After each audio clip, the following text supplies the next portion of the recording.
Le détroit du Pas-de-Calais est l'une des voies maritimes les plus fréquentées au monde. Ici, chaque jour, 400 navires de commerce transitent. Cela représente un quart du trafic mondial. Parmi ces bateaux, 20% sont des pétroliers, des gaziers ou des chimiquiers, sans oublier les ferries, les bateaux de pêche ou encore les plaisanciers. Une sorte d'autoroute pour bateaux sur un bras de mer parfois large de seulement 28 km. Jusqu'ici, aucune catastrophe écologique n'a eu lieu, mais cette zone reste une zone très dangereuse. Bien souvent, les dégâts ne sont que matériels. Dans le détroit du Pas-de-Calais, les collisions ne sont pas si rares. Exemple en 2006, ce cargo norvégien vient d'être abordé par un chimiquier. Il est finalement rapatrié dans le port de Boulogne-sur-Mer. Plus spectaculaire en décembre 2002, le tricolore sombre au large de Dunkerque après une collision. 540 tonnes de gazole se sont échappées des cuves. En mars dernier, le Grande America a pris feu dans le golfe de Gascogne. Quelques heures plus tôt, il traversait le détroit du Pas-de-Calais. Les autorités tentent donc d'anticiper. Dernier exercice en date au large de la Normandie, juste à l'entrée du détroit. Comme annoncé précédemment, votre point de ralliement, un nautique plus sud, un nautique plus sud. Le scénario, un pétrolier perd une partie de son chargement après une collision. Un dispositif anti-marée noire est alors déployé. Entraînement grandeur nature car le risque est permanent. Une étude faite depuis plusieurs années nous a régulièrement démontré que grâce à la vigilance observée par les CROSS, par toute la chaîne de l'action de l'État en mer, nous évitions en moyenne 2 catastrophes mensuellement. Des plages aussi belles que fragiles, en permanence sous la menace d'une marée noire.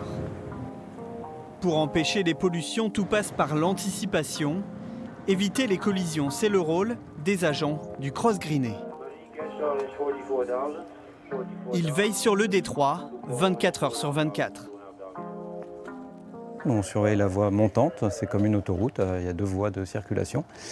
Donc ça a pour but d'éviter les abordages, éviter les échouements de navires.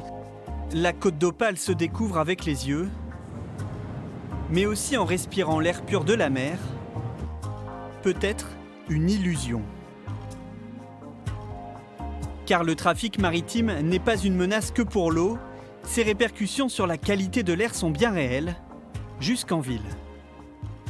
Ah bah oui. Moi, les fenêtres ici, je ne les ouvre que pour les laver. Catherine Dallène vit juste en face du port de Calais. De sa cuisine, elle observe un balai de ferry un peu inquiétant. Quand ils rentrent, ils activent les cheminées, surtout quand ils sortent, de toute façon. Et c'est là qu'on en prend plein. Ça ne doit pas être très bon. Hein.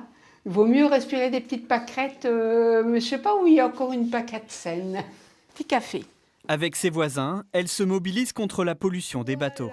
On a constaté ces temps derniers qu'on avait de plus en plus des odeurs, des fumées des ferries, à tel point qu'on ne peut plus rester dans le jardin. Il faut réintégrer la maison, fermer les portes. Voilà. J'ai une hotte peinte en blanc.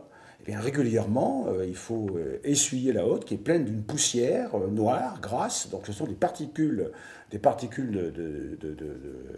fumée de gasoil. Et on se dit qu'on respire, que nos poumons en prennent autant.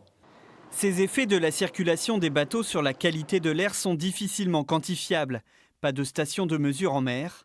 À Calais, on sait tout de même que le trafic maritime est le 2e émetteur de particules derrière l'industrie mais devant le transport routier. Les bateaux sont responsables de 22% des émissions. Au fil des années, les pollutions en pleine mer ont diminué, notamment grâce à une meilleure surveillance du détroit. L'État travaille actuellement à une stratégie globale pour savoir à quoi devra ressembler cette façade maritime d'ici 2030. Car une marée noire qui interviendrait ici aurait à la fois des conséquences sur le trafic mondial, mais aussi sur toutes les activités sur la côte.